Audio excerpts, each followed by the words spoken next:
You are now listening to the War Report Podcast Network. What's up, everybody? Welcome back to the College Loop, where we're going to be starting our season preview series regarding the SEC. Now, something I've been thinking about for quite a while, where I've wanted to incorporate the College Loop name into all of the SEC just to spread out the love. That's why the College Loop is just a vague name. So, going to start off with probably a team where the majority of the fan base that we have established over the College Loop isn't going to like very much. We're starting off with the Auburn Crimson Tide. I can say this from experience. I'm an Auburn fan. There's no love lost. Usually whenever I do these preview series, I like to wear the hat of the team that I am previewing. But believe me, I am not wearing the Alabama hat if it kills me. Because it might kill me if I wear it. I don't know what will happen. So it's going to stay up there. Georgia also will not wear it, but everyone else I'm going to be wearing and representing the team that I'm previewing for that day. But starting off with the Auburn Crimson Tide, first year without Nick Saban since 2006 would probably be the last year. What a weird time in college football where we're about to go into the season to watch College Game Day. Instead of seeing Nick Saban on the sideline, you're going to see him on your TV for College Game Day every single week. Kalen DeBoer is now the head coach of the Auburn Crimson Tide, coming fresh out of Washington, who is, again, fresh off of their – I don't want to say not their first, but their first CFP national championship appearance and losing to a fraudulent level Michigan team as more and more information comes out about that. But kind of looking at Alabama as a team, I mean, it's still a Nick Saban roster in the sense of you still have so many dudes that were still recruited by Nick Saban that it's hard for me to look at this team and not say it's still going to perform very well. So starting out the quarterback position, I mean, you have Jalen Milroe, a guy who last year made a lot of great plays, also had a lot of blunder plays.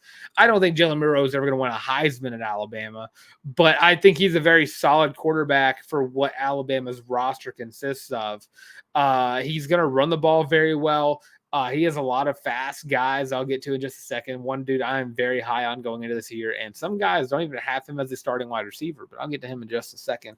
But last year for Alabama, Jalen Milroe, 2,800 passing yards, 23 touchdowns, 6 interceptions, and which sounds very good, but sometimes just in the processes of plays, kind of lost him.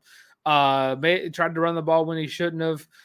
Made throws that he shouldn't have. And of course, there's as the season came along, he definitely developed into a very solid quarterback and made a lot of great plays. One of them I'm not going to mention, but it happened. But overall, I mean, he's a very solid quarterback. I think he's in the top 10 in the Heisman race. I don't think he'll finish there. I don't think Jalen Milroe is a Heisman caliber quarterback. I just think he's a very solid Alabama quarterback for the season. Running back, you're finally going to see a lot of Justin Haynes this year. Last year, Haynes was 5th on the team in rushing yards after Jace McClellan and Roydell Williams have both departed from the team.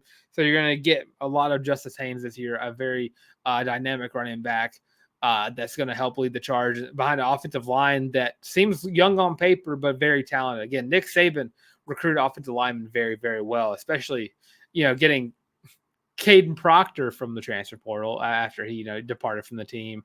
Talked to Iowa, basically snitched on Iowa for tampering, and then came back to Alabama, which if that was a conscious move to go do that and mess up Iowa, I mean, good job. I don't think it really messed them up, but it was a weird thing to say on live TV at a basketball game. But look at the wide receiver core. Kobe Prentice is going to be the main wide receiver target for Alabama for this season. Another talented wide receiver, but a guy who I'm really looking at is Kendrick Law. I mean, this dude is quick. And he is so quick that he's fast. He's not at the same level of like guys, I would say like Jalen Waddle or Henry Ruggs level speed, but he's up there. He's a return man. He is just athletic. Just the speed. Alabama, of course, lost Isaiah Bond into the portal. He has since gone to Texas. So Kendrick Laws can kind of step into the role that Isaiah Bond was going to have going into this year. The slot receiver who can just outrun any corner in front of him. Again, very solid offense all around for Alabama for the season, and a brand new staff all together too. But going to the defensive side of the ball, you bring back a lot of dudes. You got 6 returning starters, 2 of which are in your interior defensive line, and Tim Keenan and Tim Smith. But you bring back Deontay Lawson and Jahad Campbell, 2 of your guys in the linebacker room who were 2nd and 3rd on the team in tackles last year. And I think another big pickup for Alabama was retaining Malachi Moore. Of course, Alabama did lose Caleb Downs to Ohio State, the transfer portal. Malachi Moore is a guy who I'm still very high on. I think he played very well for Alabama last year. I think a lot of people were kind of underwhelmed with him last year, but I still think he's going to take that next step. Is going to be, I have him as my defensive MVP going into this year. I think he's going to be the best player that Alabama has on that defense. And overall, this is a very top of the SEC caliber defense. And as I said earlier, I've said it several times. I think everyone said it several times before. This is still a Nick Saban like talent level roster, and you got guys all over the place that are going to make plays. I mean, looking at the cornerback room, you still have Devonta Smith Sr., not the Devonta Smith that won the Heisman, but the corner who last year as a more of a backup role made a lot of great plays and a lot really good in coverage. But you're kind of looking around the roster, and there are some holes you can see here. I mean, you don't know how some of these transfers are going to build into the roster, but you do have one awesome pickup in the portal and Graham Nicholson. I mean, that's the dude who straight up won the Lou Groza Award last year. I really think that the best newcomer for Alabama is finding a guy who's not going to let them drop off as Alabama has before in terms of recruiting kickers. You go from Will Reichard, a guy who either won the Lou Groza or was up for the Lou Groza, to a guy who won the Lou Groza last year. So a huge pickup there. And Alabama's still recruiting very well in the high school realm and the transfer portal, picking up guys like Jalen Mbakwe, Ryan Williams, Caleb Odom, and Casey Poe, guys along those lines who I think are going to be very, very good in the future for Alabama. I don't think Ryan Williams will get that much playing time this year. I think he's still in the second team offense. I don't see him as a focal point of this team until maybe 2025. I think he just needs that extra year to really get acquainted with the college game.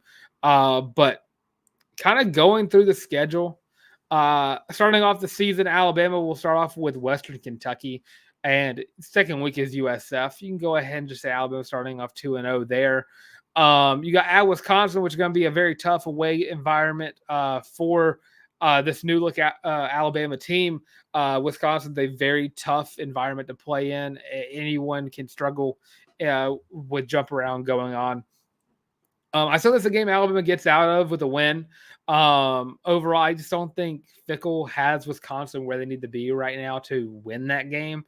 If this was maybe next year, I would probably give the edge to Wisconsin, but this year I'm going to give it to Alabama. So starting off 3-0, going into week 4.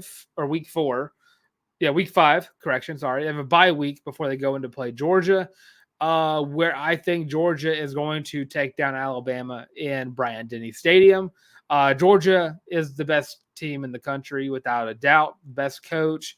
They have one of the best quarterbacks, and overall the talent on that roster is absolutely ridiculous. I think Georgia takes that win.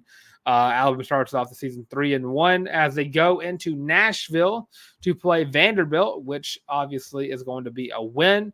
So that gives them a 5-1 or 4-1 record going to South Carolina, which I'm gonna give another win there. And then at Tennessee, this one is a tough one for me too. So going into this game, Alabama's going to be 4-1, 5-1. Correction, sorry, my math is not working right now.